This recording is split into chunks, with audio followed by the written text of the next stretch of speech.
અમરેલીના રાજુલા પંથકમાં સિંહ અને પર્યાવરણના સંરક્ષણને લઈને પ્રકૃતિ પ્રેમીઓએ મહત્વપૂર્ણ રજૂઆત કરી છે. રાજુલા, જાફરાબાદ અને બાબરકોટ વિસ્તારમાં અલ્ટ્રેટેક સિમેન્ટ લિમિટેડ કંપનીને રિઝર્વ ફોરેસ્ટની જમીન આપવાની દરખાસ્ત રદ કરવાની માંગ સાથે પ્રકૃતિ પ્રેમીઓએ રાજુલાના ડેપ્યુટી કલેક્ટરને આવેદનપત્ર પાઠવ્યું છે.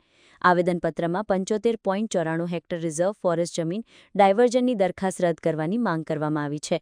પ્રકૃતિ પ્રેમીઓના જણાવ્યા મુજબ આ જમીન કંપનીને આપવામાં આવશે તો વૃક્ષો, પર્યાવરણ અને ખાસ કરીને સિંહોના કુદરતી રહેઠાણને નુકસાન થવાની શક્યતા છે. જે સિંહ દિવસને દિવસે અમારા દુઃખ સાથે આજે આવેદનપત્ર પણ સિંહ માટે જ આપવાનું થયું છે.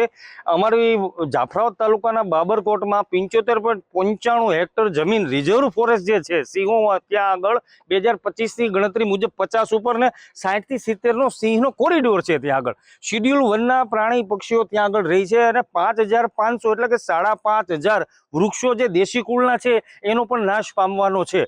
તો આ તકે મારે સરકારને વિનંતી છે, આજ રોજ બાબરકોટના સરપંચ પણ પધાર્યા છે, અમારા પર્યાવરણ પ્રેમી પત્રકારો અને બધા સિંહ પ્રેમીઓ આજે આવી અને આવેદનપત્ર આપ્યું. તો સરકાર પાસે મારે એક જ માગણી છે કે જે રિઝર્વ ફોરેસ્ટ છે જે સિંહ માટેનું છે, આજે સિંહ દિવસે અમારે દેવું પડે દુઃખની વાત છે. તો સરકાર પાસે અમે અપેક્ષા રાખીએ છીએ કે આ જમીન કંપનીને ન આપે અને રિઝર્વ ફોરેસ્ટ રહેવા દે તો આ બધા સિંહો, પ્રાણીઓ, પક્ષીઓ એ રહી શકશે.